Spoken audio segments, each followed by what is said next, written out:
நல்ல தகப்பனே, எங்கள் சர்வ வல்லமை உள்ள ஆண்டவரே, இந்த அருமையான நேரத்திற்கு நமக்கு ஸ்தோத்திரம். பாதப்படியிலே சமர்ப்பிக்கிறோம். எடுபடாத நல்ல பங்கு உடைய பாதத்தில் உண்டு ஆண்டவரே. எங்களோடு கூட பேசுகிறவர் பரிசுத்த ஆவியானவர் நீர் மட்டும்தான் ஆண்டவரே. மனுஷனுடைய சத்தத்தை கேட்க நாங்கள் இங்கே வரவில்லை, தேவ ஆவியானவருடைய சத்தத்தை கேட்க நாங்கள் வந்திருக்கிறோம். ஆவியானவர் எங்களோடு கூட பேசுவீராக, இடைபடுவீராக, உடைய வசனத்தை அனுப்புவீராக. எங்கள் ஆண்டவர் இயேசுவின் நாமத்தில் பிதாவே, அல்லேலூயா. என்னாகமத்தின் புஸ்தகம் 13ஆம் அதிகாரம் 1-2 வசனங்களை வாசிங்கள். கர்த்தர் மோசேயை நோக்கி, நான் இஸ்ரவேல் புத்திரருக்கு கொடுக்கும் கானான் தேசத்தை சுற்றி பார்ப்பதற்கு நீ மனிதரை அனுப்பு, ஒவ்வொரு பிதாக்களின் கோத்திரத்திலும் பார்க்கறதுக்கு எப்படி இருக்குது அப்படின்னு பார்த்தீங்கன்னா, அந்த வேவுக்காரரை கர்த்தர் தான் என்ன பண்ணியிருக்கிறாரு, ஃபஸ்ட்டு ஏற்படுத்தி இருக்கிறார். முதல்ல ஏற்படுத்தி இருக்கிறாரு. ஏற்படுத்தி இவர் தான் அனுப்பி வச்சிருக்கிறாரு. எங்கே அனுப்பி வச்சிருக்கிறாருன்னு கேட்டிங்கன்னா, கானான் தேசத்துக்கு, இஸ்ரவேலுக்குள்ளே அனுப்புகிறார். ஃபஸ்ட்டு இவங்கள தான் அனுப்பி விடுறார். போய் இவங்களை அனுப்பு, இவங்க போய் தேசத்தை சுற்றி பார்க்கட்டும் அப்படின்னு சொல்லி. இதை போயிட்டு உங்கள் எல்லாருக்கும் தெரியும், இந்த சம்பவம் உங்களுக்கு தெரியும்னு நினைக்கிறேன். இவங்க சுற்றி பார்த்துட்டு வந்துட்டு என்ன சொல்கிறாங்க, 10 பேர் துர்ச்செய்தியை பரப்பினார்கள்னு இருக்குது. பின்னாடி பார்த்தீங்கன்னா 10 பேர் துர்ச்செய்தியை பரப்பினார்கள்.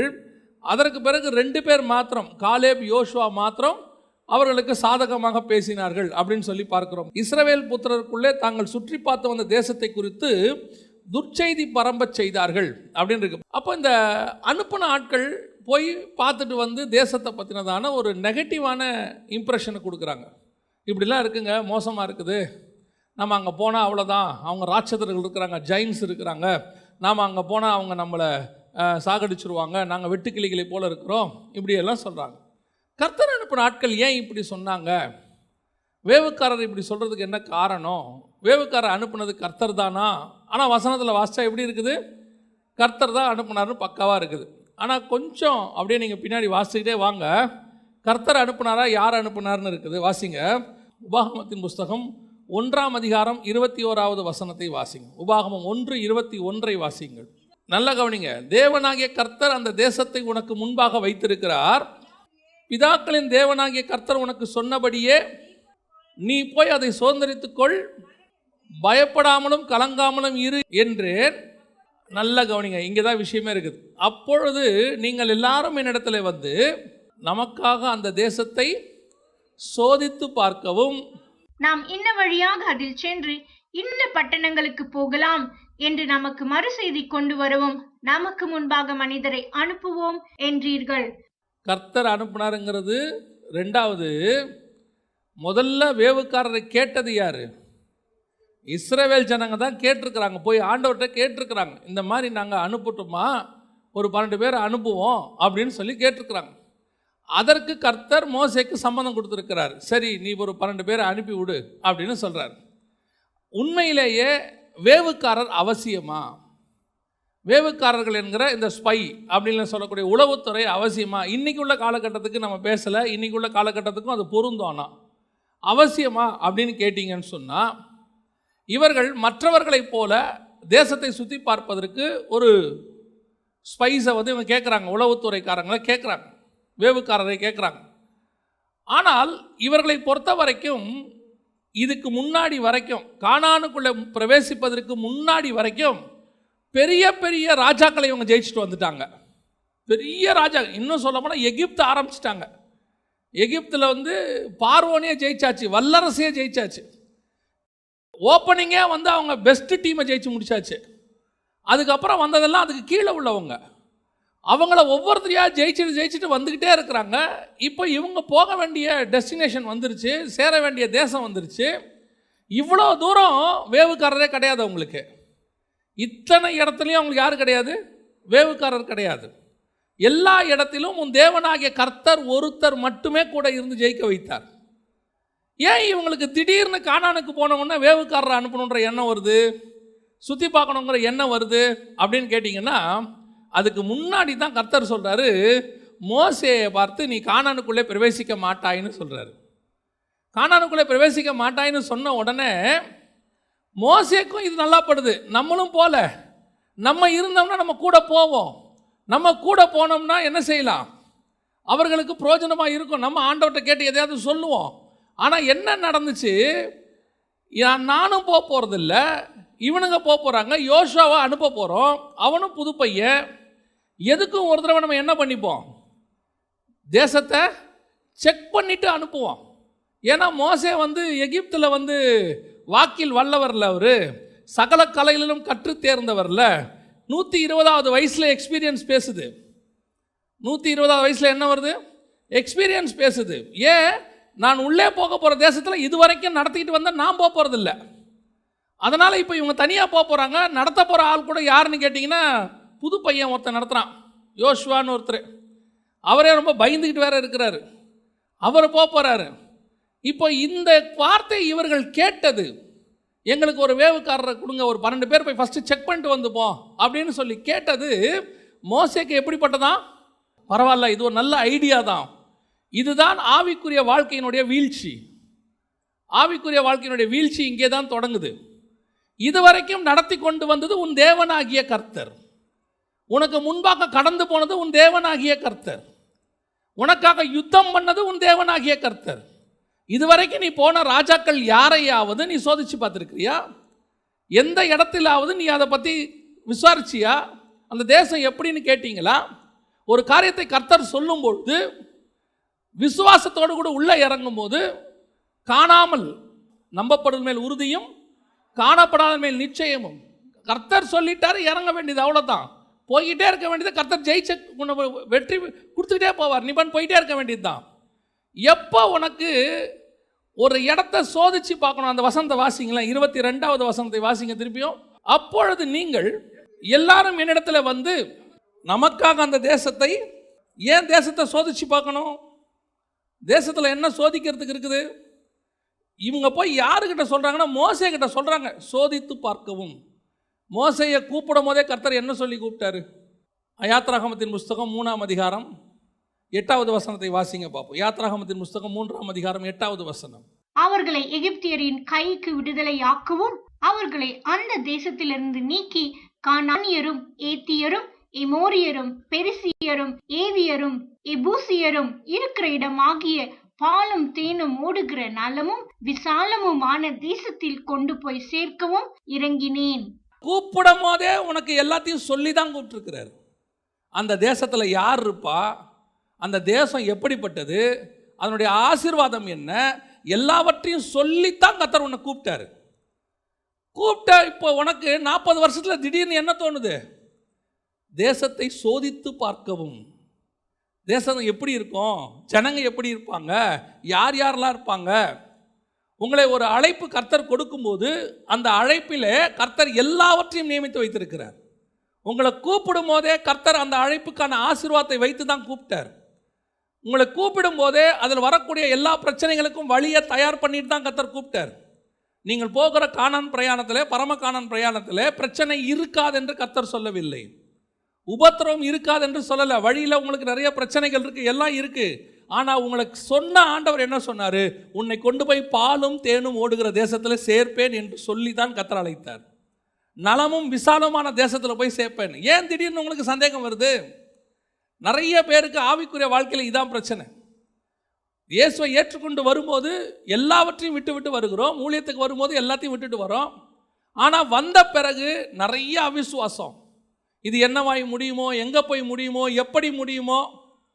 உங்களை இன்னைக்கு இல்லை, என்னைக்கு கர்த்தர் கையில் கரம் பிடிச்சாரோ அன்னைக்கே கர்த்தர் எல்லா ஆசீர்வாதங்களையும் நியமித்து வச்சு தான் கூப்பிட்டுருக்கிறார். வழியில் சாகடிக்கிறதுக்கு கர்த்தர் கூப்பிடலை, கொண்டு போய் சேர்க்கிறதுக்கு தான் கர்த்தர் கூப்பிட்டு இருக்கிறார். நடுவில் நிறைய பேருக்கு சந்தேகம், இது எப்படி முடியும், இது என்னவாய் போகும். இப்படி நினைத்த யாருமே முழுமையாய் போய் சேர்ந்ததில்லை தேசத்துக்கு. பாதியிலே முடிச்சுட்டாங்க கதையை. ஆண்டவருக்கு பிடிக்காத ஒரு விஷயம் அவிசுவாசம். ஆனால் ஆண்டவர் கேட்குறாரு, ஏன் அவிசுவாசப்பட்டீர்கள்? விசுவாசத்தில் எது வரைக்கும் நீங்கள் நான் உங்களோடு கூட போராடி கொண்டு இருப்பேன்றார் ஆண்டவர். பொறுமையாக இருப்பேங்கிறார். இன்றைக்கி நிறைய பேருக்கு அப்படித்தான். நல்ல ஓட்டத்தை தொடங்குகிறாங்க, நல்ல ஆசீர்வாதத்தோடு கூட தான் தொடங்குறாங்க, ஊழியத்தை தொடங்குறாங்க, ஆவிக்குரிய வாழ்க்கையை தொடங்குறாங்க. ஆனால் பாதிக்கு மேலே அவங்களுக்கு ஒரு அவிசுவாசம் வந்துடுது. எதிரிகள் தேசத்தெல்லாம் ஆண்டவர் ஜெயிச்சு கொடுத்துட்டாரு. உனக்கு கொடுப்பேங்கிற தேசத்தில் அவங்களுக்கு சந்தேகம் வந்துருச்சு. இது வரைக்கும் போன எந்த தேசத்தையும் கர்த்தர் கொடுப்பேன்னு சொல்லலை. அதில் தான் கர்த்தருக்கு இவங்க வேவுக்காரரையே அனுப்பலை. எங்கே சந்தேகம் வருது? இவங்களுக்கு கொடுப்பேன் என்று வாக்கு தத்தம் பண்ணின தேசத்தின் மேல் அவர்களுக்கு என்ன வருது? சந்தேகம் வருது. அதோட அர்த்தம் என்னன்னா, சொன்ன கர்த்தர் அந்த வாக்கு தத்தத்தின் மேலேயே இவங்களுக்கு சந்தேகம் வந்துருச்சு. அந்த தேசம் எப்படி இருக்கும் சோதிச்சு பார்க்கலாம். நான் எப்பவும் நான் வச்சிருக்கிற ஒரு விஷயம், நம்முடைய அறிவை கொஞ்சம் யூஸ் பண்ணாமல் இருந்தாலே நல்லது. பல நேரங்களில் நம்ம அறிவை என்ன செய்யக்கூடாது? யூஸ் பண்ணக்கூடாது. கர்த்தர் நம்மக்கிட்ட கேட்ட ஒரே ஒரு காரியம், தயவு செஞ்சு சும்மா இருங்க. நீங்கள் எப்பவும் பிரச்சனையை கிரிட்டிக்கல் ஆக்கியே விட்டுறீங்கிறார் ஆண்டவர். நீங்கள் சும்மா இருங்க, நான் எல்லாத்தையும் பார்த்துக்கிறேன். நம்மால் முடியாத ஒரு விஷயம் என்னது? சும்மா இருக்கிறது. எதையாவது குழப்பிக்கிட்டே இருக்கிறது, எதையாவது செய்யறது. ஆண்டவர் எல்லாத்தையும் நேர்த்தியாக சார்ட்டு போட்டு கிராஃப் போட்டு முடிவுக்கு வரைக்கும் உனக்கும் எனக்கும் என்னன்றதில் தெளிவாக வச்சுட்டு தான் கர்த்தர் உங்களை என்னையும் கூப்பிட்டார். அவர் இன்னைக்கு நேற்று கூப்பிட்டாரு, உலக தோற்றம் முதல் உங்களை என்னை அழைச்சி நிர்ணயம் பண்ணி வச்சிருக்கிறார். அப்போ உங்களுக்கு எனக்கும் உள்ளதில் எந்த மாறுபாடும் வரப்போகிறதே இல்லை. நடுவில் நமக்கு வர இந்த அவிசுவாசம் இருக்குது பாருங்க. நிறைய காரியம் நம்ம போய் சோதிச்சு பார்ப்போம், எப்படி இருக்குது தேசம் பார்ப்போம், கர்த்தர் சொன்னது எப்படி இருக்குது பார்ப்போம். எப்போ உங்களுக்கு அந்த அவிசுவாசம் வருதோ அப்போவே உங்கள் ஓட்டத்தில் பல இடங்களில் தடங்கள் வரும், பல இடங்களில் உங்களுடைய ஓட்டம் முடிஞ்சு போகும். உனக்கு ஆண்டவர் ஒரு காரியத்தை சொல்லிட்டாருன்னா, சொன்ன ஆண்டவர் ஒரு நாளும் தூங்கவே மாட்டார். கேட்ட நாம் கூட தூங்கிடுவோம், தேவன் தூங்கவே மாட்டார். அதை நிறைவேற்றி முடிக்கிற வரைக்கும் கர்த்தர் நம்ம கூடயே தான் இருப்பார். ஒரு காரியத்தை ஆண்டவர் நம்மக்கிட்ட சொல்லிடுவார், உனக்கு நான் செய்வேன், தேசத்தை கொடுப்பேன், அல்லது எது வேணால். இப்போ கூட இருக்கும், நிறைய விஷயங்கள் இருக்கும். கர்த்தர் சொல்லிட்டார்னா அதை செஞ்சு முடிக்காமல் விடவே மாட்டார்.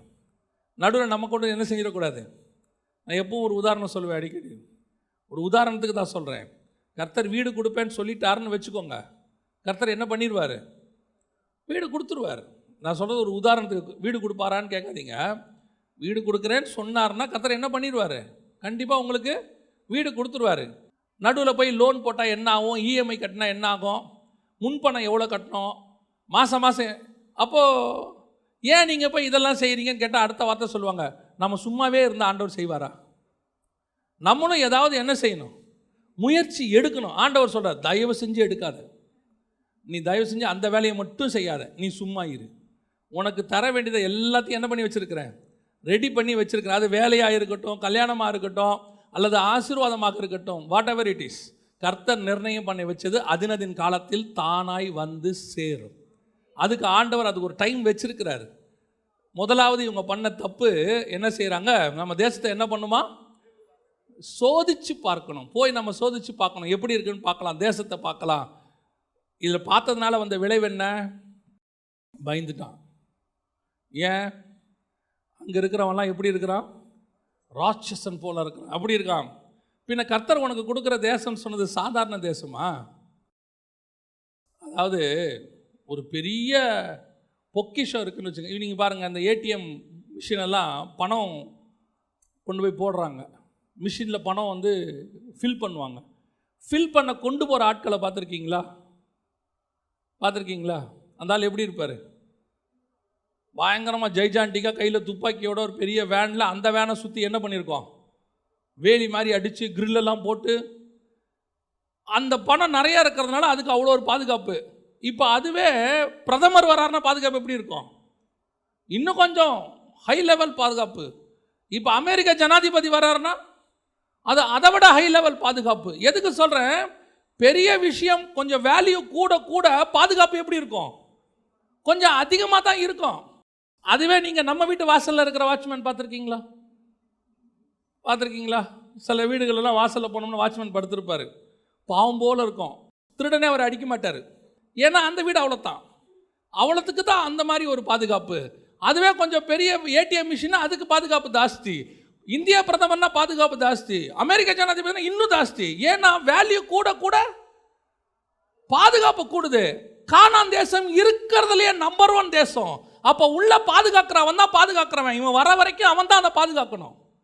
அந்த தேசத்தை வேற எவனும் எடுக்காதபடி. அதனால தான் அவன் யோசுவா சொல்றான், அவர்களை காத்த நிழல் விலகி போயிற்று. ஏன்? இது வரைக்கும் அதை பார்த்துக்கிட்டு இருந்த நம்ம ஆண்டவர். யாரை வாட்ச்மேனாக போட்டால் நல்லா பார்த்துமா அந்த தேசத்தை, இவனுங்க வர வரைக்கும் தெரியும். யாரும் அதை திருடாமல் கொள்ளாமல் பார்த்துக்கிறதுக்கு ஒரு ராட்சசம் வேணும், ஜெயிண்ட் வேணும். நல்ல ஜெயிண்ட்டை போட்டு வச்சிருக்கிறார் வாட்ச்மேனா. இவன் போனால் அவன் போயிடுவான், இவன் உள்ளே போகிற வரைக்கும் கத்தர் வச்சிருப்பான். இவன் யாரை போய் பார்த்துட்டான். சில நேரத்தில் ஆண்டவர் உள்ளே போகாமல் இருக்கிறதுக்கு சொல்கிறதுக்கு காரணம் அதுதான். நீ போகாமல் இருந்தீங்க, அதை பற்றிலாம் வேவு பார்க்காம இருந்து ஆண்டவர் சொல்லும் போது உள்ளே போனீங்கன்னா கர்த்தரே எல்லாத்தையும் கிளியர் பண்ணி கொடுத்துருவார். நாம் முன்னாடி போய் சில ஆட்கள் இருக்கிறாங்க, ஆண்டவர் சொல்வார் நான் உனக்கு எல்லாம் செய்கிறேன்னு. இவன் உட்காந்து ஒரு பட்ஜெட் போடுவான். உன் மகளுக்கு திருமணம் பண்ணி கொடுக்குறேன்னு கர்த்தர் சொல்லிட்டாருன்னு வச்சுக்கோங்க, பண்ணி கொடுத்துட்டு போகிறாரு, அவர் பண்ணி செஞ்சுட்டு போகிறாரு. இவன் முன்னாடியே உட்காந்து என்ன பண்ணுவான், ஒரு பட்ஜெட் ஒன்று போடுவான். சில நேரத்தில் ஆண்டவர் இந்த கணக்கு போடாதேங்கிறார், விட்டுரு. ஏன் உனக்கு கொடுக்கறது 20 லட்சமோ 2 கோடியோ 20 கோடியோ 200 கோடியோ, பரலோகம் சொன்னது நடக்கும் அளவும் பரலோகம் அதை செய்து முடிக்கும். நீ முன்னாடி போய் பார்த்து இந்த ஜெய்ஜாண்டிக்காக இருக்கிறத பார்த்த உடனே பயம் வந்துடுது. ஐயோ இதெல்லாம் எப்படி நடக்கும், இதெல்லாம் நடக்குமா? நடக்கும், சொன்னது கர்த்தர். உனக்கு எனக்கு இந்த வேலை இல்லை, போய் வேவு பார்க்குற வேலை நம்மளது இல்லை. சோதிச்சு பார்த்து கரெக்ட் பண்ணிட்டு உலகத்தான் கரெக்டாக சொல்லுவான். அதெல்லாம் கணக்கு பார்க்காம செய்யக்கூடாதுங்க, எல்லாத்துக்கும் ஒரு கணக்கு போடணுங்க. அது மனுஷ அறிவு. தேவனுடைய மனுஷன் நடத்தப்படுகிற மனுஷன் அவன் பூமிக்கு இருக்கிற பிரச்சனையை பார்க்க மாட்டான். அது எத்தனை கோடின்னு அவனுக்கு கவலையே இல்லை. எனக்கு ஒருத்தர் சொல்லிட்டாரு, வாக்குத்தத்தம் பண்ணிட்டாரு, சொன்னவர் நிறைவேறும் அளவும் என்னை ஒரு நாளும் கை விடவே மாட்டார். அது சொல்கிற அன்னைக்கு அதான் எனக்கு ஆண்டவர் ஒரு நாள் சொல்லி கொடுத்தாரு. எப்பவுமே காசு கேட்காத ஆண்டவர்கிட்ட. ஆண்டவர்கிட்ட என்ன கேட்கக்கூடாது, காசு கேட்கவே கூடாது. அந்த காசை வச்சு என்ன வாங்க போறீங்களோ அதை தான் கேட்கணும். புரியுதா? இன்னைக்கு நிறைய பேர் பண்ணுற தப்பு அதுதான். இவங்களா ஒரு பட்ஜெட்டை போட்டு இவங்களா சோதிச்சு பார்த்து இதை கொடுங்க ஆண்டவரே போதும், அதை கொடுங்க ஆண்டவரே. நமக்கு கேட்க வேற தெரியாது, பிரச்சனையாக அதுதான். ஒழுங்காகவும் கேட்க தெரியாது, எதை கேட்கணும் எதை கேட்கக்கூடாதுன்னு தெரியாது. கேட்டு வச்சு கேட்கும் போதே இது மாதிரி கொடுங்கங்கிறான். அது மாதிரியெல்லாம் நமக்கு வேணாம், நமக்குன்னு ஒரு மாதிரி இருக்கும். கர்த்தர் அதை கொடுத்துட்டு போவார்.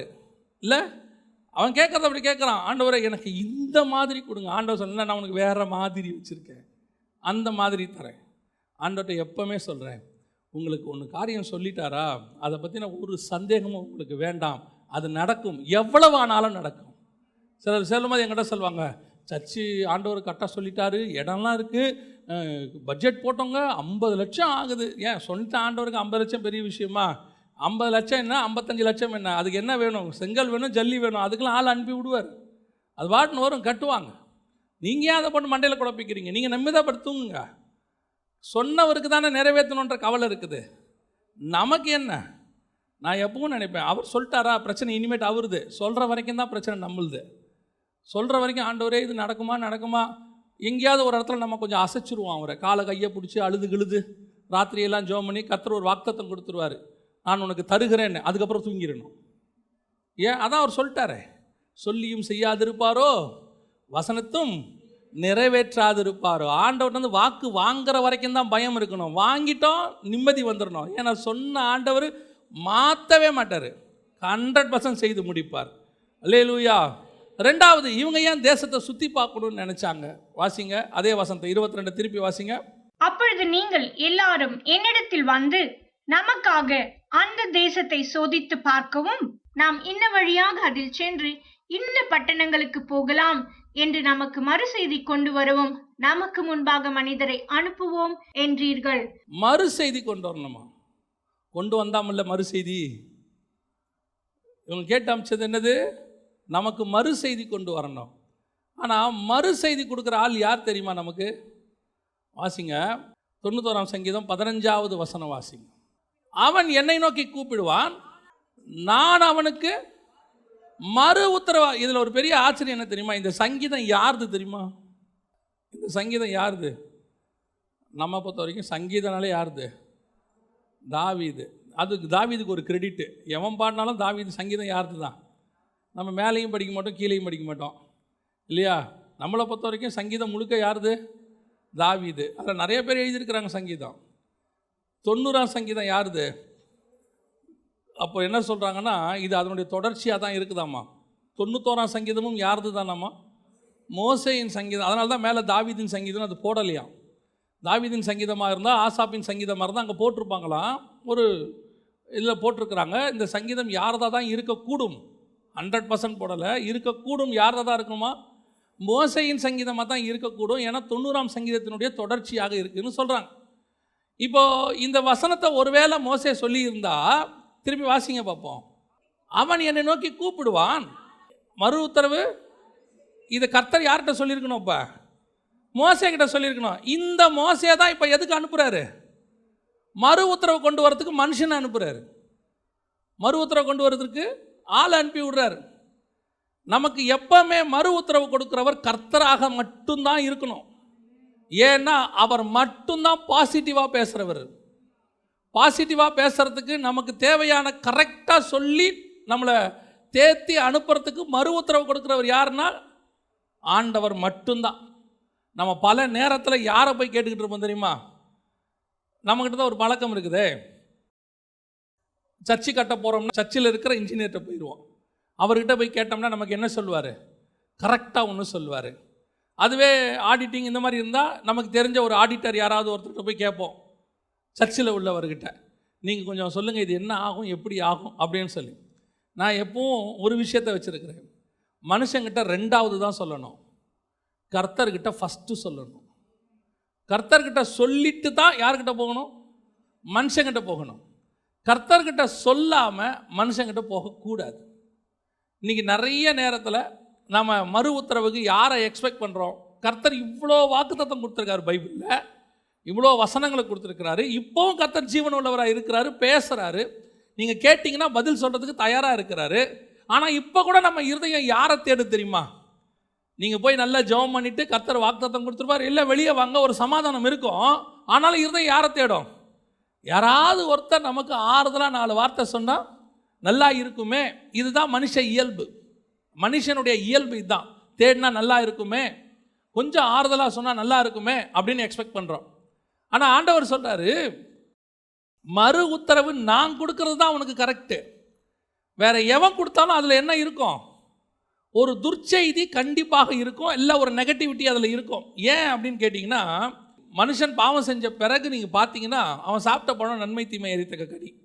ஸோ அந்த பழத்தில் தீமை கண்டிப்பாக கொஞ்சம் இருக்குது, நன்மையும் கொஞ்சம். இது மனுஷனுக்கு பொருந்தும். அவனுடைய மேடே அப்படித்தான். அவனுடைய கண்டுபிடிக்கிற பொருளாக இருக்கட்டும், அவன் கொடுக்குற ஆலோசனையாக இருக்கட்டும், அவன் உருவாக்குறது எதுவாக இருக்கட்டும், அதில் நன்மையும் இருக்கும், ஒரு தீமையும் இருக்கும். நம்ம எப்பவுமே அதில் இருக்கிற நன்மையை மட்டும்தான் பார்ப்போம், அதில் இருக்கிற தீமையை பார்க்க மாட்டோம். இப்போ ஒரு செல்ஃபோன் இருக்குது, செல்ஃபோனை வாங்கும் போதே நம்ம அதில் இருக்கிற நன்மையை மட்டும்தான் பார்க்குறோம். இத்தனை பிக்சல் கேமரா இருக்குது, இவ்வளோ இருக்குது, இவ்வளோ ஸ்டோரேஜ் இருக்குது, எல்லாம் பார்க்குறோம். அது உள்ள தீமையும் இருக்குது, ரேடியேஷன் இருக்குது, பாதிப்பு இருக்குது, ஏதோ குறைஞ்ச அளவு ரேடியேஷனாக இருக்கும். இந்த தீமையை பார்த்தா நம்ம செல்ஃபோன் யூஸ் பண்ணவே மாட்டோம். இந்த மாதிரி எல்லாத்துலேயும் இருக்குது. மனுஷன் கண்டுபிடிக்கிற எல்லாத்துலையும் நீங்கள் போய் பிபிக்கு மாத்திரை போடுங்க, அதில் ஒரு சைடு எஃபெக்ட்னு ஒன்று இருக்கும். அவன் சொல்லுவான் சைடு எஃபெக்டே. ஆமாம், சைடு எஃபெக்ட் இல்லாமல் மனுஷனால் எதையும் கண்டுபிடிக்கவே முடியாது, சான்ஸே கிடையாது. ஏன்னா மனுஷனுடைய அமைப்பே அப்படித்தான், நன்மையும் தீமையும். அப்போ நீங்கள் எந்த ஒரு விஷயத்தை எந்த மனுஷங்கிட்ட போனீங்கனாலும் அவன் சொல்கிறதுல ஒரு நன்மை இருக்கும், இல்லாமல் இருக்காது. அதோடு கூட இன்னொன்று என்ன இருக்கும்? தீமை இருக்கும். நமக்கு அந்த தீமை கண்ணுக்கு தெரியாது, நன்மை மட்டும்தான் தெரியும். கர்த்தருக்கு நன்மையும் தெரியும், அதில் இருக்கிற தீமையும் தெரியும். அதனால் அவர் ஃபஸ்ட்டே என்ன சொல்லுவார்? அந்த தீமையை உங்களுக்கு முன்னாடியே சொல்லிடுவார். பழம் சாப்பிட்டா நீ சாகவே சாவாய், ஏன்னா அந்த பழத்தில் மரணம் இருக்குது அப்படின்னு கர்த்தர் சொல்லிட்டாரு. ஆனால் அந்த பழத்தில் ஒரு நன்மையும் இருக்குது. என்ன இருக்குது? பார்வைக்கு இன்பமும் புத்தியை தெளிவிக்கிறது, அறிவை கொடுக்குதாமா, புத்தியை தெளிவிக்கிறது. இப்போ பிசாசு எதை சொன்னா? அந்த விஷயத்த சொன்ன, நன்மையை சொன்னா, தீமையை சொல்லலை. கர்த்தர் நன்மையை சொல்லலை, எதை சொன்னார்? தீமையை சொல்கிறார். ஏன் அப்படின்னா நன்மையை சொல்ல வேண்டிய அவசியம் இல்லை, அது வந்தால் நன்மை, அதை ஏற்றுக்கொண்டால் நன்மை தானே, அதில் சொல்ல வேண்டிய அவசியமே இல்லை. ஆனால் தீமையை தான் கண்டிப்பாக எச்சரிக்கணும். 100 ஃபீட் ரோடு இருக்குது, ஹைவேஸில் நீங்கள் போகிறீங்க, நடுவில் ஒரு ஸ்பீட் பிரேக்கர் இருக்குது. கண்டிப்பாக நீங்கள் அங்கே என்ன பண்ணணும்? ஒரு போர்டு வைக்கணும், ஒரு ஸ்பீட் பிரேக்கர் இருக்குது, பொறுமையாக செல்லவும், இல்லைன்னா ஆக்சிடென்ட் ஆகிடும். அதே நேரத்தில் ரோடு நல்லா இருக்குது, 110 நீங்கள் போகலாம், 100 போகலான்னு வச்சுக்கோங்க. அங்கே போர்டு வைக்க வேண்டிய அவசியம் இல்லை, ரோடு நல்லா இருக்குது, வேகமாக போங்க அப்படின்னு அவசியம் இல்லை. அந்த ரோடு நல்லா இருந்தால் நம்மளே என்ன பண்ண போகிறோம்? வேகமாக தான் போக போகிறோம். ஒரு காஷன் எதுக்கு கொடுக்கணும்? தீமை இருந்தால் காஷன் கொடுக்கணும், தப்பு இருந்தால் காஷன் கொடுக்கணும், எச்சரிப்பு. அப்போ எப்போ கொடுக்கணும்? தீமை இருந்தால். பிசாசு எப்பவுமே தீமையே சொல்ல மாட்டான்.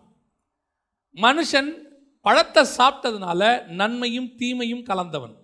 எந்த மனுஷனுடைய ஆலோசனையிலும் யார் வேணா இருக்கட்டும், நீங்கள் மிகப்பெரியதான பயங்கர டிகிரி எல்லாம் முடித்து ஆலோசனை கொடுக்குற ஆளாக இருக்கட்டும், அந்த ஆள் கொடுக்குற ஆலோசனை அற்புதமாக இருக்கும் 90%. அதில் இருக்கிற 10% தீமையை அந்த ஆள் சொல்ல மாட்டார், இல்லைன்னா அந்த ஆளுக்கே தெரியாது. நீங்கள் எவ்வளோ பாருங்கள், அவங்க சொல்லுவாங்க, அவர் தாங்க, அவர் சிஇஓங்க, அவர் அவ்வளோ ஆலோசனை கொடுத்தார், அவர் சொன்னபடி தான் ஆரம்பித்தோம், ஆனால் சின்ன பிரச்சனை இதில் வந்துருச்சு, அவருக்கே தெரியாது. அதுதான் பிரச்சனை. ஏன்னா நம்ம மேனுஃபேக்சர்லேயே இந்த தீமை கலந்துருக்குது. மனுஷன் நமக்கு மறு உத்தரவு எதிர்பார்க்கவே பார்க்காதீங்க. பல நேரத்தில் கர்த்தர் என்ன சொல்லிடுவார் தெரியுமா? அவங்க கொடுக்குற ஆட்கள் பயங்கர முக்கியமான ஆட்களாக இருப்பாங்க, நல்ல ஞானம் உள்ளவங்களாக இருப்பாங்க. அவங்க பேசி முடித்தோடனே கர்த்தர் சொல்வார், அதை தூக்கி கொஞ்சம் ஓரமாக வச்சிரு அப்படிம்பார். லிட்ரலாக சொல்வார், இந்த ஆலோசனை உனக்கு இல்லைம்பார். ஏன்? அவங்க படிப்பில், அவங்களுடைய பிஸ்னஸில், அவங்களுக்கு கிடைச்ச எக்ஸ்பீரியன்ஸில் அவங்க அற்புதமான ஆலோசனை கொடுப்பாங்க. ஆனால் அது எனக்குரியதாங்கிறது தான் முக்கியம். நான் சொல்கிறது உங்களுக்கு புரியுதா? அந்த ஆலோசனை எனக்குரியதா, கர்த்தர் எனக்கு வச்சுதான் தான் நீங்கள் பார்க்கணும். எல்லா ஆலோசனையும் நல்ல ஆலோசனை தான், ஆனால் எனக்குரியதுன்னு ஒன்று இருக்குது. தாவீது முன்னாடி போய் சண்டை போடணுன்னு ஒரு காலம் இருக்குது, பின்னாடி போய் சண்டை போடணுன்னு ஒரு காலம் இருக்குது. யார் ஆலோசனை கேட்டாலும் முன்னாடி போய் சொல்லுவான். நீங்கள் தான் போன தடவை முன்னாடி போட்டு சண்டை போட்டு ஜெயிச்சிட்டிங்களே, முன்பக்க வழியாக போங்க தாவீது. கர்த்தர் சொல்வார், இப்போ பின்பக்க வழியாக போ. ஏன் ஆண்டவரை பின்பக்கம் வழியா? நான் சொல்கிறேன், நீ செய், பின்னாடி போ, அவ்வளோதான். நீ போன தடவை முன்பக்கம் போனால் என்ன ஆச்சோ, இந்த தடவை பின்பக்கம் போனால் அதே சக்ஸஸ் ஒன்று கிடைக்கும். ஆலோசனை கொடுக்குற ஒருத்தர் மேலே உட்காந்துருக்கிறாரு, அவருக்கு எல்லா ஆலோசனையும் கரெக்டாக கொடுப்பாரு. அவருக்கு பேரே அதிசயமான ஆலோசனை கர்த்தர். அவருடைய பேர் என்னது தெரியுமா? Wonderful councillor. இவர் வண்டர்ஃபுல் கவுன்சிலர், இவர் அதிசயமான ஆலோசனை கர்த்தர். அவர் கொடுக்குற ஒவ்வொரு ஆலோசனையும் அற்புதமாக இருக்கும். நீங்கள் அதை தான் கேட்கணும். நம்ம கூட நிறைய பேர் உட்காந்து நிறைய கொடுப்பாங்க, அவங்க கொடுக்குறதெல்லாம் ப்ராக்டிக்கல், அதில் எந்த மாற்று கருத்தும் இல்லை. அவங்க கொடுக்குறதெல்லாம் ப்ராக்டிக்கல். இப்படி செய்யுங்க, அப்படி செய்யுங்க, கொஞ்சம் எடுத்து வைங்க, இல்லைன்னா பின்னாடி பிரச்சனை, அது ஆகும், இது ஆகும், எல்லாத்தையும் கேட்டுக்கணும். பல நேரத்தில் சவுல் மாதிரி இருக்கணும். எந்த சவுல்? தாவீது ராஜாவுக்கு முன்னாடி ஒருத்தர் இருந்தார், சவுல் ராஜான்னு.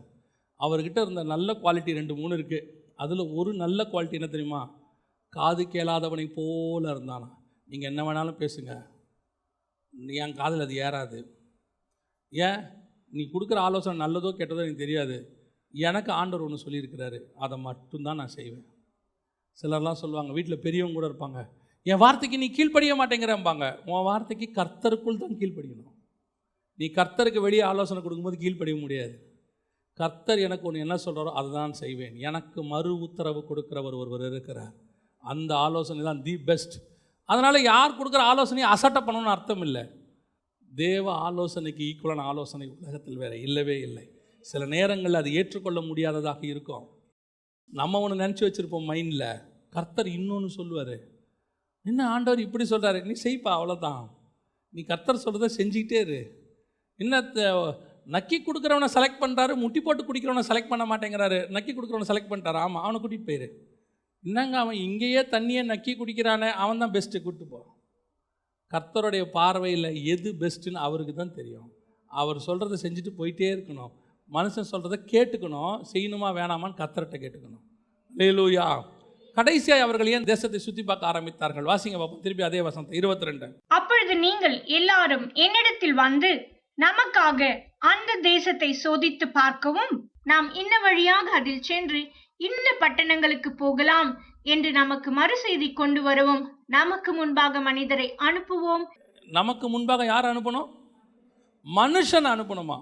இதே மோசே தான் யாத்ராகமத்தில் சொல்கிறாரு. வாசிங்க, யாத்ராகமத்தின் புஸ்தகம் 33ஆம் அதிகாரம் 14-15 வாசிங்க. அதற்கு அவர், என் சமூகம் உனக்கு முன்பாக செல்லும், நான் உனக்கு இளைப்பாறுதல் தருவேன் என்றார். அப்பொழுது அவன் அவரை நோக்கி, உம்முடைய சமூகம் என்னோடே கூட செல்லாமற் போனால் எங்களை இவ்விடத்திலிருந்து கொண்டு போகாதிரும். நீங்க முன்னாடி போனதான் ஆண்டவரை நான் போவேன், நீங்க முன்னாடி போனதான் நான் போவேன். மனுஷன் அவனு சொல்றாரு, ஒரு தூதனை அனுப்புறேன்பா, உனக்கு முன்னாடி ஒரு தூதனை அனுப்புறேன், அவன் கூட்டிகிட்டு போவான், அவன் கைட் பண்ணுவான், எல்லாம் செய்வான். அவன் சொல்கிறான், தூதனா அதெல்லாம் ஆகாத ஆண்டவரே, நீங்கள் வரீங்கன்னா நான் போகிறேன். இதே மோசேத்தான் சொல்கிறாரு, நமக்கு முன்பாக யாரை அனுப்புவோம்? ஒரு மனுஷனை அனுப்புவோம். இதுதாங்க வாழ்க்கையில் வீழ்ச்சி, ஆவிக்குரிய வாழ்க்கையில் வீழ்ச்சி இங்கே தான் இருக்குது. எவ்வளவு காலம் நீங்கள் விசுவாசமாக கர்த்தரை இருப்பீங்க, ஒரு இடத்துல அந்த இடத்துக்கு மனுஷனை கொண்டாடுவீங்க. கர்த்தர் உங்களுக்கு இருந்த இடத்துக்கு யாரை கொண்டாடுவீங்க? மனுஷனை கொண்டாடுவீங்க. நான் எப்பவும் சொல்வேன், ஒரு ஆரம்ப காலகட்டத்தில், அது ஆவிக்குரிய வாழ்க்கையோ பிஸ்னஸோ ஊழியமோ எதுவானா இருக்கட்டும், ஆரம்ப கட்டத்தில் நீங்கள் 100% கர்த்தரைத்தான் நம்புவீங்க. ஏன்னா வேறு வழி இல்லை உங்களுக்கு. நமக்கு வேறு வழியே இல்லை, கர்த்தரை தான் நம்புவோம். ஏன்னா நமக்கு உதவி செய்யறதுக்கு ஆள் இருக்காது, பணம் இருக்காது, கஷ்டமாக இருக்கும், எல்லாம் இருக்கும். அப்போ 100% கர்த்தரை தான் நம்புவோம். நம்ம வேறு வழியே இல்லாமல் கர்த்தரை தான் நம்புவோம். ஆனால் இப்போ இந்த ஊழியம் வளர வளர, பிஸ்னஸ் வளர வளர, இப்போ நமக்கு நிறைய ஆட்கள் கூடி வருவாங்க. நம்மளை புகழ்கிறதுக்குன்னு ஒரு குரூப் ஒன்று வரும், நமக்கு ஒரு குரூ உருவாகும். எல்லாம் வந்த பிறகு இப்போ எதுக்கெல்லாம் ஆண்டவரை வச்சிங்களோ அந்த இடத்துல மனுஷனை வைக்கிறதுக்கான வாய்ப்பு ஒன்று வரும். அது ஆலோசனையாக இருக்கட்டும், உதவிக்காக இருக்கட்டும், எந்த இடத்துல. நான் ஒரு உதாரணத்துக்கு தான் இதை சொல்கிறேன், நீங்கள் யாரும் தப்பாக எடுத்துக்காதீங்க. ஊழியத்தின் ஆரம்பத்தில் பிரச்சனை வரும்போது, யாராவது மிரட்டுறான் இல்லை ஏதாவது ப்ராப்ளம் வருதுன்னும் போது வேறு எங்கேயுமே போக மாட்டோம். எங்கே போவோம் தெரியுமா? தேவ சமூகத்தில் போய் உட்காந்து அழுவோம். ஆண்டவரை, என்னை இப்படிலாம் மிரட்டுறாங்கப்பா, என்னை காலி பண்ணிடுவேன்னு சொல்கிறாங்க. கர்த்தர் அற்புதமாய் அந்த இடத்துல உங்களுக்கு ஒரு காரியத்தை செய்து உங்களை விடுதலையாக்குவார். உங்களை மிரட்டுறவன் இருக்க மாட்டான். இல்லை ஏதோ ஒரு பிரச்சனை இல்லை, அது ஆண்டவர் யாரோ ஒரு ஆள் அனுப்புவார், ஏதோ ஒன்று செஞ்சுடுவார், ஆண்டவர் அற்புதம் செய்வார். இது இப்படியே நமக்கு இருக்கும். ஒரு காலகட்டத்தில் ஊழியம் வளரும், சபை வளரும், கூட்டங்கள் வரும். இப்போ இந்த இடத்துல பார்த்தீங்கன்னா நிறைய பேர் வருவாங்க. அதில் சில போலீஸ்காரங்களும் வருவாங்க, நிறைய வக்கீல்கள் வருவாங்க, நிறையா கவர்மெண்ட் ஆஃபீஸர்ஸ் வருவாங்க. இப்போ அவங்கெல்லாம் வந்து நிறைய இருக்கும்போது சில நேரங்களில் அவங்களுடைய அன்பு நமக்கு கிடைக்கும்.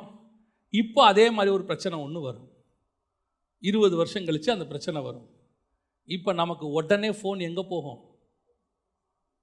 நம்ம சர்ச்சில் இருக்கிற பிலீவர், நமக்கு அதில் ஒரு பெருமை வேறு இருக்குது. நம்ம சர்ச்சில் எஸ்ஐயே இருக்கார், சொன்னால் உள்ள தூக்கி போட்டு முட்டி தட்டுவார். அதில் எந்த மாற்று கருத்தும் இல்லை. அப்புறம் ஏதோ ஒரு பிரச்சனை, நம்ம சர்ச்சில் ஒரு செக்ரட்டரியேட்டில் ஒர்க் பண்ணுறவங்களாம் இருக்காங்க, இம்மிடியேட்டாக சொன்ன உடனே. இப்போ இது செய்யறது தப்பாங்கிறது ரெண்டாவது. இந்த இடத்துல நான் யாரை வச்சிருந்தேன்? முன்னாடி கர்த்தரை வைத்திருந்தேன். இப்போ அந்த இடத்துக்கு யாரை கொண்டாந்துட்டேன்? மனுஷனை கொண்டாந்துட்டேன். அப்போ மனுஷ உதவி தேவையில்லையா? நீ கர்த்தரை வை, உனக்கு தேவையான மனுஷனை கர்த்தர் அனுப்புவார். அந்த மனுஷன் தானா வருவான், வந்து உதவி செய்வான். நிறைய பேர் சொல்லுவாங்க, லூக்கா எழுதின சுவிசேஷம் 2:52 வாசிங்க. இயேசுவானவர் ஞானத்திலும் வளர்த்தியிலும் தேவ கிருபையிலும் மனுஷர் தயவிலும். அப்ப அந்த மனுஷர் தயவு அப்படின்னு சொன்ன உடனே நிறைய பேர் சொல்லுவாங்க, பாருங்க இயேசுக்கே என்ன தேவைப்பட்டிருக்கு? மனுஷ தயவு தேவைப்பட்டிருக்கு. இந்த வசனத்தை எனக்கு படிக்கும்போது ஆண்டவர் சொன்னாரு, மனுஷ தயவை நான் தேடி போனேன்னா என்ன தேடி வந்துச்சா? இயேசு கிறிஸ்து குழந்தையா இருக்கிறாரு, இன்னும் அவர் என்ன ஆகலை, ஊழியத்துக்கெல்லாம் வரல. குழந்தையா இருக்கும்போது இயேசுக்கு தேவையான மனுஷ தயவு பரலோகம் கொடுத்து அனுப்பிச்சா? இயேசுவானவர் தேடி போனார். பரலோகம் ஆட்களை அனுப்புது, மரியாதை அனுப்புகிறது, யோசேப்பை அனுப்புகிறது. அந்த நேரத்தில் உதவி செய்யறதுக்கு என்ன செய்கிறாங்க? ஆட்களை ஆண்டவர் அனுப்புகிறார். வான சாஸ்திரிகளை வேற பக்கம் திருப்பி விடுறாரு, அவங்கள பாதுகாக்கிறதுக்கு ஆட்களை அனுப்புகிறார். எல்லாத்தையும் ஆண்டவர் ஏற்பாடு பண்ணுறாரு. அதைத்தான் நான் உங்களுக்கு சொல்கிறேன், நீ தேவனால் நடத்தப்படுகிற மனுஷனாக இருப்பாயானால் உனக்கு தேவையான மனுஷர்களை கர்த்தர் அனுப்புவார். எங்கிருந்து வருவாங்க? எப்படி இருந்து வருவாங்க? அவங்க உதவி செய்யறதுக்கு தானா வருவாங்க. நம்ம தேடி போக வேண்டிய அவசியம் இருக்கவே இருக்காது. உன்னை உட்கார வச்சிருக்கிறேன்னா அந்த மாதிரி ஒரு இடமா இருக்கும், சென்டர் பாயிண்ட்ல உட்கார வச்சிருப்பாரு, அந்த இடத்துக்கு அத்தனை பேரும் வருவாங்க. அவர்கள் வந்து உதவி செய்வார்கள். சமீபத்தில் ஒரு பைபிள் காலேஜ் ஒன்று நாங்கள் கட்டினோம். அந்த பைபிள் காலேஜ் கட்ட ஆரம்பித்ததுலேருந்து முடிக்கிற வரைக்கும் பார்த்தீங்கன்னா ஒவ்வொரு ஸ்டேஜில் ஒவ்வொன்று. ஒரு காலகட்டத்தில் வந்து பேஸ்மெண்ட் போடணும், ஒரு காலகட்டத்தில் அது கட்டணும், ஒரு காலகட்டத்தில் வந்து வாசல் ஜன்னல்லாம் வைக்கணும், ஒரு காலகட்டத்தில் வந்து டைல்ஸ் போடணும், ஒரு காலகட்டத்தில் வந்து அதுக்கு இன்டீரியர்ஸ் வாங்கணும். இப்படி நிறையா இருக்குது. நீங்கள் நான் ஆண்டவர் எனக்கு செஞ்சதை நான் உங்களுக்கு சொல்கிறேன். எந்த ஒரு மனுஷர்களையும் நாங்கள் தேடி போகவே இல்லை. அதின் காலத்தில் அந்தந்த ஆட்கள் தானாக வந்து இன்ட்ரடியூஸ் ஆனாங்க, வந்தாங்க, அந்த வேலையை செஞ்சாங்க, செஞ்சு முடிச்சுட்டு போயிட்டாங்க. எல்லாருமே சரி, எந்த ஒரு மனுஷனையும் நாங்கள் தேடி போகவே இல்லை. எங்களுக்கு தேவையான ஆட்கள் தேவையான நேரத்தில் கர்த்தரை அனுப்பினார். நாங்கள் அலைஞ்சு திரிஞ்சு தேட வேண்டிய அவசியமே இல்லை. அதற்கு ஒரு மனுஷனை அனுப்புவார், அவர் வருவார், அவர் எல்லா காரியத்தையும் செஞ்சு முடிச்சுட்டு போயிடுவார். அடுத்து ஒரு தேவைப்படும், அதுக்குரியவர் வருவார், தானாக இன்ட்ரடியூஸ் ஆவார். மீட்டிங்க்கு வருவாங்க, இல்லை எங்கேயோ ஒரு இடத்துல பார்ப்போம், இன்ட்ரடியூஸ் ஆவாங்க, பேசுவாங்க, இந்த வேலை செய்கிறம்பாங்க, ஆட்டோமேட்டிக்காக அவங்க வருவாங்க, செஞ்சு கொடுத்துட்டு போயிடுவாங்க. இது வந்து என் வாழ்க்கையில் நடந்தது. நான் சொல்கிறேன், உங்களுக்கும் அது பொருந்தும். உங்களுக்கு தேவையான மனுஷர்களை கர்த்தர் எல்லா இடத்திலும் உங்கள் லைஃபுக்கு தேவையானவங்களை வச்சுருக்கிறார். அதன் காலத்தில் அவங்க நேர்த்தியாக வருவாங்க, அவங்க உங்களுக்கு தேவையானதை செய்வாங்க. மனுஷங்களை மட்டும் நான் சொல்லலை, தேவன் இருக்கிற இடத்துக்கு எப்போவுமே யாரை கொண்டு வரக்கூடாது, மனுஷனை கொண்டே வரக்கூடாது. இதே மோசே தான் சொன்னார், நீர் எனக்கு முன்பாக போகாவிட்டால் நாங்கள் புறப்பட மாட்டோம். தூதனே வந்தாலும் போக மாட்டோம் ஆண்டவரே. ஞாபகம் வச்சுக்கோங்க, அவர் சொல்லிட்டார், தூதனே வந்தாலும் போக மாட்டோம்ப்பா, நீங்கள் வந்தால் மட்டும்தான் போவோம். இந்த வைராக்கியம் நமக்கும் இருந்துச்சு ஒரு காலத்தில். நீங்கள் செஞ்சாதான் ஆண்டவரே, நீங்கள் பண்ணால் தான் ஆண்டவரே, எல்லாமே நீங்கள் தான்ப்பா. ஒரு பீரியடில் அப்படியே ஒவ்வொரு போஸ்டிங்கையும் மனுஷங்கையில் எடுத்து கொடுத்தோம். ஏன்னா நமக்கு அதுக்குரிய ஆல்டர்னேட் ஆட்களை நம்ம செலக்ட் பண்ணிட்டோம். இப்போ பாருங்கள், எல்லாருக்கும் ராஜா இருக்கிறாங்க உலகத்தில். இஸ்ரவேலுக்கு மட்டும் என்ன இல்லை, ராஜா இல்லை. ஏன் அப்படின்னா, இஸ்ரவேலுக்கு ராஜா யார்? கர்த்தர் ராஜாவாக இருக்கிறார். சாமுவேல்கிட்ட சொல்கிறாரு, அவர்கள் உன்னை தள்ளவில்லை, என்னை தள்ளினார். இப்போது இது வரைக்கும் நடத்திக்கிட்டு வந்த அவருடைய போஸ்டிங்க்கு ஜனங்க யாரை கேட்குறாங்க? ஒரு ராஜாவை கேட்குறாங்க. இப்போ அந்த போஸ்டிங்கை விட்டு கொடுத்துட்டார். இதே மாதிரி தான் அந்த வேவுக்காரர் போஸ்டிங்.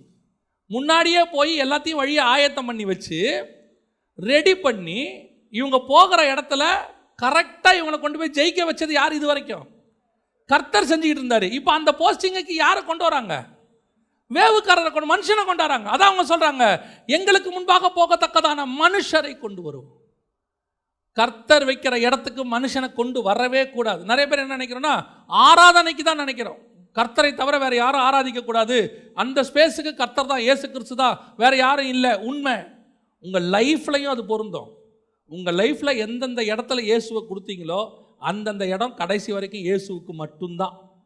அந்த இடத்துல எந்த மனுஷனையும் கொண்டாடவே, அது ஆலோசனைக்காக இருக்கட்டும், உதவிக்காக இருக்கட்டும். அதனால் மனுஷர் தயவு தேவையில்லையா? தேவை. கர்த்தர் மனுஷனை கொண்டு தான் செய்வார். அதற்கு ஏற்ற காலத்தில் ஏற்ற மனுஷனை கர்த்தர் தானாய் கொண்டு வருவார். அவரே கொண்டாந்து கொடுப்பாரு. எல்லாம் நேர்த்தியாக நடக்கும். அதெல்லாம் ஒரு குறையும் நீங்கள் நினைக்கவே வேண்டாம். நம்ம ஆண்டவர்கிட்ட இருக்கிற மாதிரி டைமிங், பக்கா டைமிங் வேறு யார்ட்டுமே இருக்காது. நான் சொல்கிறேன் பாருங்கள், ஆண்டவர் வந்து கரெக்டாக ஆளை அனுப்புவார். ஒரு நிமிஷம் முன்னாடியும் ஆகாது, ஒரு நிமிஷம் பின்னாடியும் ஆகாது. முன்னாடி வந்தாலும் ஆபத்து, பின்னாடி வந்தாலும் ஆபத்து. ஒரு 50,000 தேவைப்படுது, அவன் 2 வாரத்துக்கு முன்னாடி கொடுத்தான்னு வச்சுக்கோங்க, அதுக்குள்ளே செலவு பண்ணி முடிச்சுருவோம் நம்மகிட்ட. பின்னாடி கொடுத்தான்னு வச்சுக்கோங்க, பிரயோஜனப்படாது, கடன் வாங்கி அதுக்குள்ளே போயிடும். ரைட் டைமுக்கு ஆண்டவர் கொடுப்பாரு. நம்ம என்ன எக்ஸ்பெக்ட் பண்ணுவோன்னா, கொஞ்சம் முன்னாடி வந்தால் நல்லா இருக்குமே. நம்ம கொஞ்சம் ஆண்டவர்கிட்ட எல்லாமே பக்கா டைமிங், சரியான ஆளை சரியான நேரத்திற்கு கர்த்தர் அனுப்புவார். ஆனால் நம்ம மட்டும் எப்பவுமே என்ன செய்யணும் தெரியுமா? கர்த்தரை அவருடைய ஸ்தானத்திலிருந்து எதிலையும் மாற்றவே கூடாது. எனக்கு நீங்கள் தான் ஆண்டவரே, எப்போ எந்த இடத்துல என்ன ஸ்தானத்தை உங்களுக்கு கொடுத்தேனோ அப்போ அந்த ஸ்தானத்தை கடைசி வரைக்கும் கொடுக்கணும். அந்த இடத்த நம்ம எடுக்க முயற்சி பண்ணால் கர்த்தர் சரின்றுவார். கர்த்தர் என்ன பண்ணிடுவார்?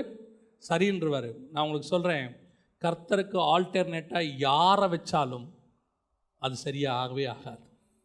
ஏன்னா கர்த்தருக்கு ஆல்டர்னேட்டே கிடையாது. அவர் ஒருத்தர் தான் நமக்கு எல்லாத்தையும் நேர்த்தியாக செய்கிறவர். கர்த்தரை வைக்க வேண்டிய இடத்துல யாரை தான் வைக்கணும்? கர்த்தரை தான் வைக்கணும். அந்த இடத்துல வேறு யாரையும் கொண்டு வரவே கூடாது. ஒருவேளை நம்ம இன்ஃப்ராஸ்ட்ரக்சர் பெருசாகும், நம்ம ஊழியம் பெருசாகும், வாழ்க்கை பெருசாகும், ஆசீர்வாதம் பெருசாகும், எல்லாரும் வருவாங்க. எப்போ வந்தாலும் சரி, கர்த்தருக்கு கொடுக்க வேண்டிய இடமும் கர்த்தருக்கு கொடுக்க வேண்டிய ஸ்தானமும் அவருக்கு தான். அந்த ஸ்தானத்தை வேறு யாருக்கும் மாற்றவே கூடாது. மாற்றினீங்க, கதை முடிஞ்சு. இப்போ இந்த வேவுக்காரரை அவர்கள் நியமித்ததனுடைய விளைவு என்னாச்சு? இவங்க சோதித்து பார்த்து மறு உத்தரவு கொடுத்து நமக்கு ஒரு மனுஷனை கொண்டு போகலாம் அப்படின்னு இவங்க செஞ்ச முடிவு என்னாச்சு, கடைசியில் கொண்டு போய் அவர்களுக்கு வீழ்ச்சியில் முடிவடைந்தது. கடைசியில் அவங்க கானானுக்குள்ளே போக விடாமையே பண்ணியாச்சு. 10 பேர் 12 பேரில் 10 பேர் துர்ச்செய்தியை பரப்பினான், 2 பேர் தான் சாதகமாக சொன்னாங்க. அப்போ இந்த வேவுக்காரருடைய போஸ்டிங் அங்கே தான் ஆரம்பிக்குது. First failure. ராஜாவாக சவுலை கொடுத்த பிறகு அந்த இடத்துக்கு கர்த்தர் என்ன செய்யலை, திருப்பி வரல. அதுக்கப்புறம் தாவீது, அதுக்கப்புறம் சாலமோன், அதுக்கப்புறம் ரெகபெயாம், இப்படி போயிட்டே இருக்கே ஒழிய அந்த இடத்துக்கு ஆண்டவர் என்ன செய்யலை. என்னை தள்ளிட்டல்ல, நீயே எடுத்துக்கோ, எல்லாத்தையும் நீயே பாரு. பல நேரங்களில் இதுதான் நம்ம லைஃப்பில் நடக்குது. ஆண்டவரை ஒரு ஸ்தானத்தில் இறக்கிட்டோம்னா திருப்பி அந்த இடத்துக்கு கொண்டு வர்றது ரொம்ப கஷ்டம், ரொம்ப ரொம்ப கஷ்டம். திருப்பி நாம் அது கொண்டு வரலாம், அதுக்கு நிறைய விலை கொடுக்க வேண்டியிருக்கும். பல நேரங்களில் கர்த்தரை நம்முடைய வாழ்க்கையிலிருந்து நம்ம தள்ளிட்டோம். ஆலோசனை கர்த்தரை தள்ளிட்டோம், அதிசயமான கர்த்தரை தள்ளிட்டோம், ப்ரொவைடரை தள்ளிட்டோம். அவர் தான் நமக்கு கொடுக்குறவர், அவரை தவறிட்டோம். அந்த இடத்துல போய் சிலர்லாம் சொல்கிறான், ஆவிக்குரியவன் சொல்கிறான், நீங்கள் தாங்க கடவுள் மாதிரி எனக்கு உதவி செய்றீங்க. யார் மாதிரி? அந்த இடத்துல கர்த்தர் உன்னை விட்டு தூரம் போய் நிற்பார். இனிமேட் நீ அவங்ககிட்டயே வாங்கிக்க. ஆனால் என் ஆண்டவர் இருக்கிறார் பாருங்கள், அவர் கடைசி வரைக்கும் முகம் சுளிக்காமல் கொடுத்துக்கிட்டே இருப்பார். அவருக்கு தெரியும் எனக்கு என்ன தேவை இருக்குதுன்னு சொல்லி. அப்போ ஆண்டவர் ஆரம்பத்தில் சொல்லி கொடுத்தாரு, மனுஷங்கிட்ட கேட்கவே கேட்காத, கர்த்தர்கிட்ட கேளு. இன்னைய வரைக்கும் கர்த்தர்கிட்ட கேட்டுக்கிட்டே இருக்கிறோம், கர்த்தர் கொடுத்து கொண்டே இருக்கிறார். அந்த இடத்துக்கு ஆல்டர்னேட்டாக வேறு யாரும் வரவே முடியாது. அந்த இடத்துக்கு வேறு ஆல்டர்னேட்டாக யாரும் வரவே முடியாது. மனுஷனை நியமிச்சிட்டிங்க, திருப்பி அந்த இடத்துக்கு கர்த்தரை கொண்டு வர்றது கஷ்டம். இந்த பழக்கம் எங்கே வந்து முடியுது தெரியுமா? கடைசியாக வாசிங்க, மத்தேயு சுவிசேஷம் 11ஆம் அதிகாரம் 3வது வசனம் வாசி. மத்தேயு 11:3 வாசி. வருகிறவர் நீர்தானா அல்லது வேறொருவர் வர காத்திருக்க வேண்டுமா என்று அவரிடத்தில் கேட்கும்படி யாரை அனுப்பினான்? 2வது வசனம் சேர்த்து வாசிங்க. அத்தருணத்தில் காவலில் இருந்த யோவான் கிறிஸ்துவின் கிரியைகளை குறித்து கேள்விப்பட்டு தன் சீஷரில் 2 பேரை அழைத்து, இப்போ அடுத்த கடைசி ஸ்பை எங்க வராங்க பாருங்க. கடைசி ஸ்பை இவர் தான் அவர் அபிஷேகம் பண்ணாரு, இவர் தான் ஞானஸ்நானம் கொடுத்தாரு அவருக்கு, இவர் தானே அவரை பற்றி உலகத்துக்கு சாட்சி கொடுத்தாரு. புறா வடிவில் இறங்கினதை இவர் தானே பார்த்தாரு. சும்மா போயிட்டு இருக்கிற இயேசுவை பார்த்து சொல்வார், இதோ உலகத்தின் பாவத்தை சுமந்து தீர்க்கிற தேவ ஆட்டுக்குட்டி. எவ்வளோ பெரிய வெளிப்பாடு உள்ள மனுஷன் பாருங்க. மொத்த பயலும் வரான், அத்தனை பேரும் வரும்போது விரியன் பாம்பு குட்டியேன்னு கூப்பிட தெரிஞ்சிச்சு. நடுவில் இயேசு கிறிஸ்து வராரு, அவரை பார்த்து தேவாட்டுக்குட்டியேன்னு சொல்ல தெரிஞ்சிச்சு. அப்போ யோவான் ஸ்நானகனுக்கு என்ன ஒரு வெளிப்பாடு இருக்கு பாருங்க. பாம்பு குட்டிக்கும் ஆட்டுக்குட்டிக்கும் வித்தியாசத்தை கண்டுபிடிக்கிறார் பாருங்க. அவ்வளோ ஒரு வெளிப்பாடு உள்ள ஒரு மனுஷன். பரலோகம் பேசுது, பிதா பேசுறத கேட்குறாரு. 3 பேரும், பிதா, குமாரன், பரிசுத்த ஆவியானவர். குமாரன் ஞானஸ்நானம் எடுக்கிறாரு, பரிசுத்த ஆவியானவர் புறா வடிவில் இறங்குறாரு, வானத்திலிருந்து பிதாவாகிய தேவன் பேசுறாரு. இந்த 3த்துக்கும் சாட்சியா யார் நிற்கிறது? யோவான் ஸ்நானகன் நிற்கிறாரு. திடீர்னு இவருக்கு என்ன வந்துருச்சு? சந்தேகம் வந்துருச்சு. சந்தேகம் வந்த உடனே 2 பேரை அனுப்பி விடுறாரு, நீங்கள் போய் பார்த்துட்டு வாங்க, நீங்கள் போய் அவர்கிட்ட என்ன செய்யுங்க, கேட்டுட்டு வாங்க, வருகிறவர் நீர் தானா, இன்னொருவரை ஏன் இந்த சந்தேகம் வந்துச்சு? இந்த சந்தேகம் வர்றதுக்கு காரணம் என்ன? இவர் என்ன நினச்சாரு, இயேசு கிறிஸ்து வந்த உடனே அவர் ராஜாதி ராஜாவாக இஸ்ரவேலை ஆளுகை செய்து என்ன பண்ணிடுவார், அரசாட்சியெல்லாம் ஸ்தாபிச்சிருவார், இஸ்ரவேலுக்கு ராஜா வந்துட்டார்னு அவர் நினச்சிட்டார். ஆனால் இயேசு கிறிஸ்து செய்ய வேண்டிய இன்னொரு வேலை பாக்கி இருந்துச்சு. அதை செஞ்சுட்டு தான் அதை அவர் செய்ய முடியும், ராஜாவாக உட்கார முடியும். என்ன செய்யணும்? ஆசாரிய ஊழியம் செய்யணும். அதாவது அவர் பலியாகணும். சிலுவையில் பலியான பிறகு உயிர்த்தெழுந்து அவர் ராஜாவாக உட்காரணும். இந்த வெளிப்பாடு ஆவியில் இருக்குது. யாருக்கு? யோவான் ஸ்நானகனுக்கு. இதோ உலகத்தின் பாவத்தை சுமந்து தீர்க்கிற தேவாட்டுக்குட்டி. அதெல்லாம் ஓகே தான், ஸ்பிரிச்சுவலி எல்லாம் நல்லதாக இருக்குது. இவரை பிடிச்சி உள்ள வச்சுட்டாங்க. இப்போ யாரை பிடிச்சி? யோவான் ஸ்நானகனை என்ன பிடிச்சி உள்ள வச்சுட்டாங்க. இவர் இன்னும் சும்மா இருக்காரு. விஷயம் அதுதான். யோவான் ஸ்நானகன் யாரு?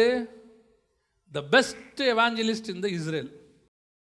அவர் வனாந்தரத்தில் இருப்பார். ஜனங்க எங்கே போவாங்க? வனாந்தரத்துக்கு தேடி போவாங்க.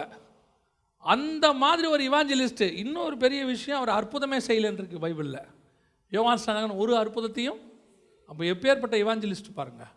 மிராக்கிளே இல்லை அவருடைய மினிஸ்ட்ரியில், மிராக்கிளே கிடையாது. ஒன்லி வேர்ட் ஆஃப் காட் தான். அப்படி எழுந்திரிச்சு நின்று பிரசங்கம் பண்ணார்னா 1000 கணக்கில் ஜனங்க வருவாங்க. அப்படி ஒரு மனுஷன், பில்லிகிரகம் ஐயா மாதிரி அப்படி ஒரு மனுஷன். ஆனால் என்ன பிடிச்சி உள்ளே வச்சுட்டாங்க. நீங்கள் இன்னும் சும்மா இருக்கீங்க. என்ன பண்ணணும்? ஒரு குரல் கொடுக்க வேண்டாமா? விடுதலை செய், விடுதலை செய், யோவான் ஸ்நானகனை விடுதலை செய், ஏதாவது ஒன்று சொல்ல வேண்டாமா? நீங்கள் ஆள் நான் ராங்கா யாரையாவது அபிஷேகம் பண்ணிட்டேனா, இல்லை ராங்கா ரெவலேஷன் கொடுத்துட்டேனா, வருகிறவர் நீர் தானா, இன்னொருவரை காத்திருக்க? ஏன் இந்த டவுட் வந்துச்சு? என்னை பிடிச்சி உள்ளே வச்ச பிறகு சும்மா இருக்கிறீங்களாண்டவரே. நம்மள நிறைய பேருக்கு பிரச்சனை எங்கே இருக்குது தெரியுமா? Spiritually we are all okay, அதெல்லாம் ஒன்றும் பிரச்சனை. பாவிகள்லாம் சொல்ல முடியாது, நீதிமான்கள் தான், இயேசுவின் ரத்தத்தால் கழுவப்பட்ட நீதிமான்கள் தான். பிரச்சனை வரும்போது தான் கொடுத்த வாக்குத்தத்தம் கரெக்ட் தானா, சொன்னது நீர் தானா, வேறொருவரை காத்திருக்க வேண்டுமா, இப்படிங்கிற சந்தேகம் வருது. சந்தேகம் வந்த உடனே நம்ம யாரை அனுப்புகிறோம்? 2 வேவுக்காரரை அனுப்புவோம். அந்த வேவுக்காரர் தான் தீர்க்கதரிசி. இப்போ இருக்கிற ஊழியக்காரங்களை வச்சுருக்கோம், தீர்க்கதரிசிகளை. இவங்கள ஆண்டவர்கிட்ட அனுப்பி எங்களுக்கு கொஞ்சம் ஜெபம் பண்ணி சொல்லுங்கள். நீங்கள் ஆண்டவர்கிட்ட ஒரு காரியத்தை கர்த்தர் உங்களுக்கு சொன்னால், உங்கள் 2 பேருக்கு நடுவில் யார் இருக்கக்கூடாது? மீடியேட்டர் இருக்கக்கூடாது, வேவுக்காரர் இருக்கக்கூடாது. நீங்கள் அனுப்புகிறீங்க ஆண்டவர்கிட்ட, தீர்க்கதரிசி அனுப்பி கேட்குறீங்க, சொன்னது நீர் தானா, இது நடக்குமா, என் பொண்ணுக்கு கல்யாணம் நடக்குமா, என் பையனுக்கு வேலை கிடைக்குமா, இதில் யாரை அனுப்பி விட்றோம்? நடுவில் ஒரு மீடியேட்டர் அனுப்பி விட்றோம். நான் சொல்கிறேன், உங்களுக்கு சொன்ன கர்த்தர் அந்த வார்த்தையை நீங்கள் உறுதியாய் பற்றி கொண்டால் உங்களுக்கு நடக்க வேண்டியது தான் நடக்கும். யோவான் ஸ்நானகன் தலை போகிறது தான், அது எந்த மாற்று கருத்தும் இல்லை. என்ன ஆண்டவர் காப்பாற்றலைங்கிறதுனால அவர் சொன்ன வார்த்தை பொய்யாகாது. நான் சொல்ல புரியுது? இப்போ இயேசு கிறிஸ்து யோவான் ஸ்நானகன் காப்பாற்றுவேன்னு சொன்னாரா? அந்த வார்த்தையை சொல்லலை. நம்ம நினச்சிக்கிறது, என்னையே இன்னும் காப்பாற்றலை, என்னையே இன்னும் ஜெயிலில் வச்சுருக்கிறாரு, அப்போ இவர் ஆண்டவரா? உன்னை காப்பாற்றலைன்னா அப்போ அவர் ஆண்டவர் இல்லையா? நீங்கள் சொன்னது உனக்கு நன்மை நடக்கலைன்னா அவர் ஆண்டவர் இல்லைன்னு அர்த்தமா? நல்லா தெரிஞ்சுக்கொள்ளுங்க. ஆண்டவர் ஒரு காரியத்தை சொன்னால் அதை கண்டிப்பாக செய்வார். அது உங்ககிட்ட சொன்னால் கண்டிப்பாக செய்வார். கர்த்தர் உங்களுக்கு ஒரு வெளிப்பாடு கொடுத்தால் அந்த வெளிப்பாடில் உங்களுக்கு சந்தேகம் வரவே கூடாது. சொன்னது கர்த்தர் 100% நடக்கும். ஒருவேளை அது எனக்கு வேறு விஷயம், ஆனால் கர்த்தரையே ஒரு சந்தேகப்படுறார், வருகிறவர் நீர் தானா? ஆனால் இவர்கிட்ட போன வேவுக்காரன் இருக்கான்ல, அவன் நல்லவன் தெரியுமா? யோவான் ஸ்நானகன் அனுப்பின வேவுக்காரன் திரும்பி யோவான் ஸ்நானகன்ட்டே வரல, அவன் அப்படியே போயிட்டான். அவன் பார்த்தான் இவருக்கு அவர் பெட்ரு. ஏன் நிஜம், உண்மை அதுதான். அந்திரேயா அப்படியே எங்கே போயிட்டான்? இயேசுக்கு பின்னாடி போயிட்டான். யோவான் ஸ்நானகனுடைய வேலையே இயேசுக்கு பின்னால் ஜனங்களை அனுப்பி விடுவது, வழி ஆயத்தம் பண்ணுறதுன்னு அவர் வேலை. இவர் ஏன் இன்னும் சீசனை வச்சுக்கிட்டு இருக்கிறாரு? இவருடைய வேலை என்ன? வந்தவொடனே என்ன பண்ணியிருக்கணும்? இதோ நீங்கள் எதிர்பார்த்துருந்தவர் வந்துட்டார், எல்லாரும் எங்கே போங்க, அவருக்கு பின்னாடி போங்க அப்படின்னு சொல்லி அனுப்பியிருக்கணும். பல நேரங்களில் நாம் மினிஸ்ட்ரியை முடிக்காதனால ஆண்டவரை முடிச்சு வைக்கிறார், போட்டு ஜெயிலில் தூக்கி போடு. அங்கே போனாலும் சும்மா இருக்காது, பேசிக்கிட்டு இருக்கிறது, வருகிறவர் நீர் தானான். அப்புறம் ஆண்டவர் சொல்கிறார், சரி கழுத்து அறுத்துரு. பேசிட்டே இருக்காரு, என்ன பண்ணுறது? வேறு வழியில் அவர் ஸ்டாப் பண்ணுறதுக்கு வேறு வழியே இல்லையே. இவர் இயேசுநாதர் இந்த பக்கம் ஞானஸ்நானம் கொடுத்தா யோவான் ஸ்நானகன் என்ன பண்ணுறாரு? அந்த பக்கம் ஞானஸ்நானம் கொடுத்துக்கிட்டு இருக்கிறாரு. யோவான் ஸ்நானகனுடைய வேலை என்ன? வழியை ஆயத்தம் பண்ண வந்தேன், அதான அவர் வேலை. வழியை ஆயத்தம் பண்ணியாச்சு. யாருக்கு? இயேசுவே வந்தாச்சு. அதுக்கப்புறம் யோவான் ஸ்நானகனுக்கு என்ன வேலை இருக்குது? அடுத்த வேலை அவர் என்ன செஞ்சுருக்கணும்? வாருங்கள், நாம் காத்திருந்தவர் வந்துட்டார், நாம் எல்லாம் யாருக்கு பின்னாடி போவோம்? அவருக்கு பின்னாடி போவோன்னா கதை முடிஞ்சிருச்சு. இவர் என்ன பண்ணிவிட்டார்? அவர் அபிஷேகம் பண்ணி அனுப்பி விட்டுட்டு இவர் மினிஸ்ட்ரி கண்டினியூ ஆகிட்டு இருக்கு. இப்போ இவர் வழியை யாருக்கு ஆயத்தம் பண்ண போகிறார் அடுத்து? புரியுதா நான் சொல்கிறது? எம்எல்ஏ வரதுக்கு ரோடு போட்டாச்சு, எம்எல்ஏ வந்துட்டு போயிட்டாரு, இன்னும் என்ன பண்ணிகிட்டு இருக்கான்? ரோடு போட்டே இருக்கான். எதுக்குடா? எம்எல்ஏ வர்றதே அவர் வந்துட்டு போயிட்டாரா? இப்போ போட்டால் கூட பரவாயில்ல. பவுல் காலத்தில் ஒருத்தர் ரோடு போட்டுக்கிட்டு இருக்கான். பவுல் ஒருத்தரை போய் பார்க்குறாரு, நீங்கள் யார் என்று கேட்டோன்னு அவன் சொல்கிறான், நாங்கள் யார்? யோவானின் சீஷர்கள். யோவானுடைய சீஷன் இன்னும் எப்போ இருக்கிறான்? இயேசுநாதர் வந்துட்டு போன பிறகு இருக்கிறான். இயேசு வந்த பிறகு யோவானுக்கு சீஷனே இருக்கக்கூடாது, வேலை முடிஞ்சிச்சு. யாருக்கு பின்னாடி போயிருக்கணும்? இயேசுக்கு பின்னாடி போயிருக்கணும். இப்போ பார்த்தா இவர் மினிஸ்ட்ரியை முடிக்க மாட்டேங்கிறாரு. இவர் தி எண்டு போட்டால் தான் அவர் தி ஸ்டார்ட் பண்ண முடியும். மத்தியில் அழகாக இருக்கும், யோவான் சிறைச்சேதம் பண்ணப்பட்டான் என்பதை இயேசு கேள்விப்பட்டு கலிலேயாவுக்கு போய் மனம் திரும்புங்கள் பரலோக ராஜ்யம் சமீபத்திருக்கிறது என்று பிரசங்கிக்க தொடங்கினார். இவன் முடித்தா தான் அவர் தொடங்க முடியும். இவன் முடிக்கவே மாட்டேங்கிறான். இவருடைய வேவுக்காரன் போனானே, வந்து சொல்லிட்டாவது போயிருக்கலாம், சார் அவர் நல்லா இருக்கார், நீங்கள் முடிங்க, இங்கே நாங்கள் ஸ்டார்ட் பண்ணுறோம். அவன் திரும்பி வரவே இல்லை. அதற்கு பிறகு வேவுக்காரர்கள் கிடையவே கிடையாது. ஏன்னா உங்களுக்கு எனக்கும் வேவுக்காரர் தேவையே இல்லை. நமக்கு முன்பாக ஒருவர் போய் கொண்டிருக்கிறார். அல்லேலூயா. இனி வேவுக்காரர் என்பதே கிடையாது. நமக்கு வேவு பார்க்குறவர் ஒருவர் இருக்கிறார். அவர் நமக்கு முன்பாக கடந்து போவார். எக்காரணம் கொண்டும் தேவனுடைய இடத்துக்கு யாரை கொண்டு வராதீங்க, மனுஷனை கொண்டு வராதீங்க. கர்த்தர் ஒரு காரியத்தை சொல்லிட்டா சோதிச்சு பார்க்காதீங்க. தேசத்தை என்ன பண்ணி பார்க்கணும்? சோதிச்சு பார்க்கணும். ஆண்டவர் சொல்கிறார், உன் தேவனாகிய கர்த்தரை பரீட்சித்து பாராதிருப்பாயாக. வாக்கு தத்தம் பண்ணுற வரைக்கும் அவர் காலை விடக்கூடாது. வாக்கு தத்தம் பண்ணிட்டாரா அதுக்கு பிறகு சந்தேகப்படவே கூடாது. நான் எப்பவும் சொல்லுவேன், காலை பிடிச்சி அழுவணும்.